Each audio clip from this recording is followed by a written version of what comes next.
What were the rumors about Little B? Did you ever meet him? I definitely met him. Like, okay, bro, he was a savage, bro.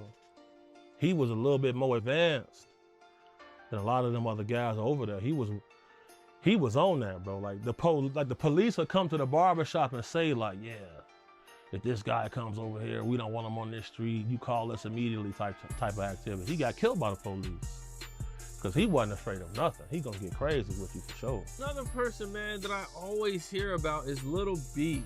Did you know Little B? Yeah, that was him. You think all that fake they were talking about with King Von? No, he was the real savage of the world. Lil B, also known as Lil Rasan, was a black disciple from the EBT set, which is now called STL/EBT. Lil B was originally from the Randolph Towers, the Calumet buildings, but moved to TYMB and lived there from around 2007 to Hey, they said lots of motherfuckers lived in that Calumet building before they tore it down. And then that's when everybody started spreading to all these different areas and shit, you feel me? But motherfuckers, they said lots of motherfuckers lived in them buildings and shit. Like, that's how lots of motherfuckers knew each other. Like, lots of ops and shit knew each other as kids, bro. 2009 to go on EBT because he got kicked out of TYMB for allegedly snitching, but that ended up not being true. After that, he started hanging with EBT, Jaro, and STL around 2009 to 2011 and started doing drills for him. Lil B from STL EBT, that's somebody you did not want to play with. He will leave your ass standing right there. He even shot one of the guys right in our face. On phone. Shot his ass right in our face trying to talk to his girl. We sitting in the house. He coming up, say trying to talk to my see him at DM. No, then scone his ass right in his leg on phone. No, you tweaking, gang. Like, I ain't gonna cap to you. But at the same time, gang, at the same time, too, bro, if you my homie, you talking to my bitch, bro, your ass low-key deserve to get blicked down. You feel me? But it's never not worth it. For a female that's damn near gonna cheat on your ass eventually and be sneaking around, bro. Don't crash out over the shit. Just don't fuck with him no more. As long as your female ain't respond to that shit she tell you, keep on fucking with her. She a real one. Just cut off folks. But popping them over the shit, bro, that's an easy way to get bumped, locked up. As long as buddy, but if you don't snitch, then you good. But some niggas will snitch on your ass. Lil B was the real deal when it came to getting wild in the streets. There are many crazy stories about Lil B, but his legendary stories will be the times when he would literally put on a wig to disguise himself as a lady, just to have the chance to literally walk up on his ops unnoticed so he could open fire on them. Like when that little story about Lil B putting the wig on, popping dude, I was on the street that day. Because what had happened at is in walking this like half a block to where we was at. Another legendary true story is when Lil B went to his ops block dressed like a homeless bum and laid down in the street and waited for his op to come out the house just so he could surprise him with gunshots. Bro doing different disguises and shit. Bro is a viz with this shit for sure. He take this shit serious, bro. He acting like this motherfucker the professional league that he in right now. I ain't gonna cap to you. He doing this shit like a motherfucking story mode video game. Do the different disguise to slide on your op and shit, bro. His ass really doing that shit, bro. His ass really want to knock motherfuckers off the map. He had put a disguise on, bro. A little short dude, he had put a disguise on, bro. He had dressed like a homeless person and lay on the street to catch you walking past. That's how committed he was to that, bro. Outstanding member. That's a fact. Go to school, then go to High Park, go back to school because they wanted us there. But we waiting on this nigga.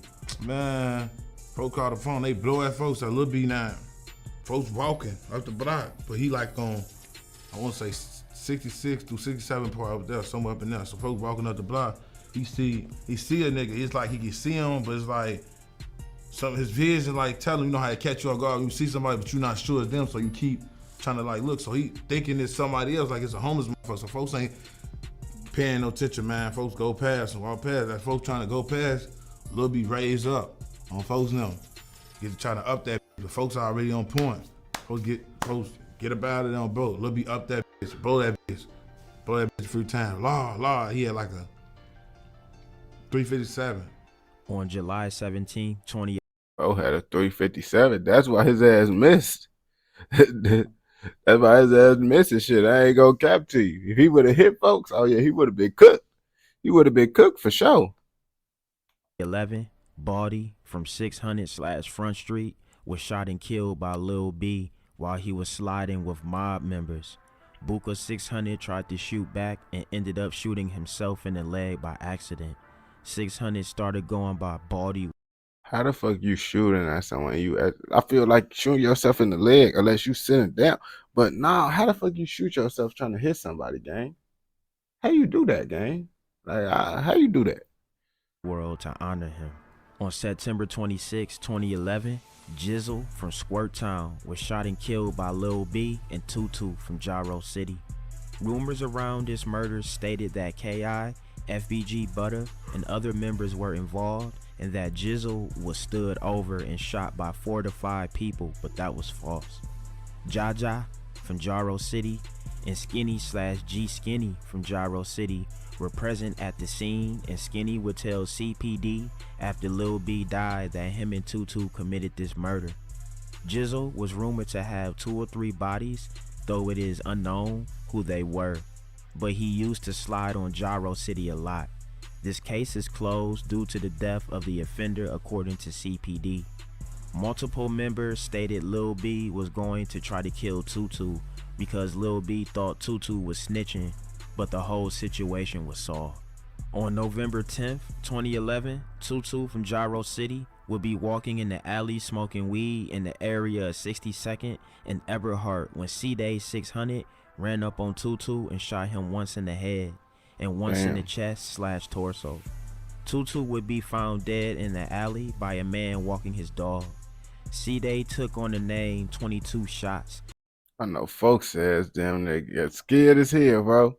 He over there walking his dog. Damn, what the fuck? Dead body. It was probably an old head. What the fuck? Man, I need to move out this motherfucking city right now. God damn it, these motherfuckers back at it again. To disrespect Tutu. On October 6, 2011, Rio from Trap City/Zone 7/Chris World was shot and killed by Lil B for unknown reasons. Chris World's main ops were TYMB/065 Young Money, which is where Lil B was originally from before he switched to claiming EBT. On October 18, 2011, Lil B, along with Beans from Mob, shot and killed Platoon, Wick City/O Block. Oogie from O Block was also shot but survived. This case is closed due to the death of the offender, according to CPD. So again, I'm seeing Oogie get I'm at Oogie's help. I'm finna run down to tell his people that he got shot. And so I'm running down to tell Oogie people that he got shot. And something out of the corner of my eye, I just like see somebody kind of like laying towards like the bushes. And so like, luckily I see it because I was running so fast, I got wheels. So I'm running so fast and then I just see that. And then I kind of scared, but like I just like, hold up, if that's somebody laying in the ground, that's another one of the guys potentially dead. And this will be Platoon. So I run over there like pretty much, and then I saw the building that he came out of, and I'm like, his girl lived in that building, and how they killed him, you could tell like, well, we already know that the building that they was trying to get into was right next to the building he was coming out of. And he was only coming out of it probably because like, this nigga J Hood be telling all they hood stories in full details on gang. I wonder do they ass be mad at him because J Hood be telling everything. Any shots go on the block, 9 times out of 10, it's our doing. We ain't have situations where the ops come on the block and they sending shots at and anything like that. And so, man, seeing Tune like that, man, seeing like, you know, I think they hit him with like exploding tips. So whereas as soon as it hit you, you know, and that was like a grave sight. On September 2nd, 2013, Lil B killed J Money or J Munna from O Block on the 6600 block of roads in the backyard. He was killed Damn. as get back for P5 from Gyro City, who had been killed the previous year. This case is closed due to the death of the offender, according to CPD. The same 9mm handgun that was used in the murder of J Money was used to shoot and injure 3 Tay-Town/TTE members in March of 2014, just a day before Lil B's death. Rasan Lil B Shaw was chased down and shot to death by Chicago police on March 29th in the Woodlawn neighborhood of Chicago's South Side. The police claimed the shooting was justified. They say Shaw was seen participating in a suspected drug transaction. When officers confronted him, he fled the scene. Police claim they cornered him in the gangway between 2 buildings, and Shaw drew a .40 caliber Glock handgun with an extended magazine and laser sight attachment and pointed it at the officers, who then opened. I ain't gonna cap to you. 12 ass could be lying, and his ass didn't even up pipe on him. But the thing is, if they find pipe on you and they kill you, bro, that's all they need to have. Only thing they need to say is folks had a pipe up on them, then they can say whatever the fuck they want. They can say, oh, he shot at us, he did this, he did that, just because they found you with a pipe. Like, if you know you got a pipe up on you, bro, the last thing you should do is try to run for 12, bro. Because even if they see that bitch poking out your pants, bro, they damn they get to shooting at you. They'll shoot at you and shit, bro. So then it's just like, damn, you got popped, and then they'll be like, oh yeah, folks that's up blick on us. But the only thing they did was just see the pipe from your pants and all that shit. fire. A deadly shootout in the middle of a Chicago street in the middle of the morning. A suspect allegedly pulls a gun on police who fired fatal shots. Good evening, everyone. I'm Jim Williams. My Martinez is off. It happened in the Woodlawn neighborhood. Police say they were chasing a suspected drug dealer. Let's go right to CBS 2's Suzanne Lemio live from the police department's area central headquarters with more on this developing story. Suzanne? Jim, detectives here and the Independent Police Review Authority are now investigating this shooting. A massive police presence between Eberhard and Rhodes on 63rd. Patrol cars, blue lights flashing after a police-involved shooting. He got shot 7 times on Rhodes, right there by the police. Friends say 19-year-old Rasan Shaw had just left them to get something to eat. He was running through the alley with no gun or nothing, because he just left us. So we know he ain't had no gun. The police shot him unjustified. Too many times in his back. He ain't do nothing, man. Chicago Fraternal Order of Police Lodge 7 spokesperson Pat Camden says Shaw was caught by police in the middle of a drug deal. And then it's like, man, yeah, it's wrong, bro. You're not supposed to shoot him if you got his back turned, but nigga, you know, they know that you got a gun. They find a pipe up on you, bro. And they just gonna lie and just say, they can say whatever. And since you got a gun up on you, bro, motherfuckers just gonna believe it. Well, not the community probably ain't gonna believe that shit, but the world, the judge, everyone else gonna believe it. The Caucasians. Deal. They went after him. Camden says Shaw pointed a gun at police. The officer defends himself, shoots the offender. We did recover a .40 caliber Glock with an extended clip. Chaos erupts after the shooting. An angry mob gathers. The rumor starts to spread that he didn't have a gun, the police shot him for no reason. Nothing could be further from the truth. If you're carrying a gun and you're stopped by the police, put your hands up in the air, and I guarantee you, you won't get shot. Point a gun at a policeman, and I guarantee you, you will get shot. And that's what happened in this case. Absolutely. And police say that semi-automatic handgun recovered also had a laser sight on it. Live at Area Central, Suzanne Lemon. You see, if this was currently in 2020, folks ass would have had a beam, a switch, a 30. Because everybody got switches now. You see, they didn't make the streets like this when niggas didn't have switches, bro. Like, y'all ass tweaking with those switches. CBS 2 News. Jim? Suzanne, thank you. But more than 100 people who gathered in protest afterwards near the site of the killing contradict the police version of events, and residents of Woodlawn, a working class and poor black neighborhood located a few blocks west of the esteemed University of Chicago, confirmed that there were many reasons to be suspicious of another CPD claim that their officers acted in self-defense when they killed another African-American youth. The tell this shit. Come on. Oh, Judge. Come on, tell this bitch up. Tell him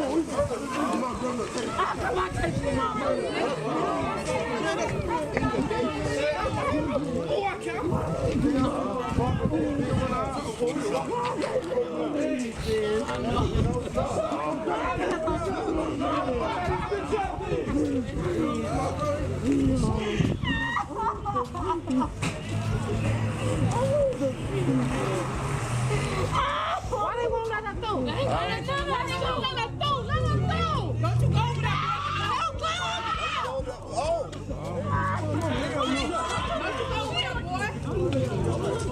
I don't give me a shirt that say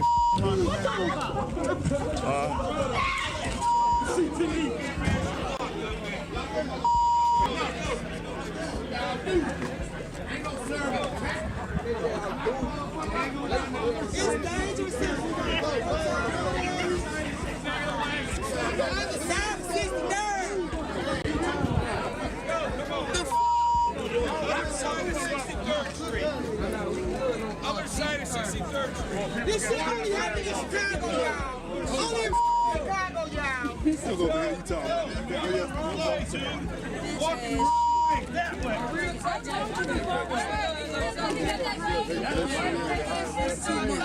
This is too much for me.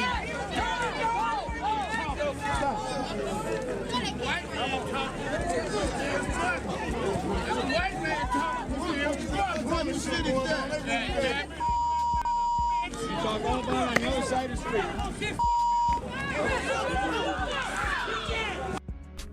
Alright, y'all, this has been the story of Lil B. Hey, they said that Lil B was more savage than King. Oh, y'all heard the shit. So this nigga just basically showed the clips of shit, basically a whole. Come on, bro. But yeah, they said folks ass really was a menace and shit. He really was doing that shit. You see the ops saying the shit, his homie saying the shit. So that means you know it gotta be true. You know it gotta be true, man. But if you watch this shit all the way through, I know your ass fucking with another motherfucking video. So go ahead and go watch another motherfucking video. Don't forget to like, comment, subscribe, and turn on post notifications so you never miss out on any content like this. God.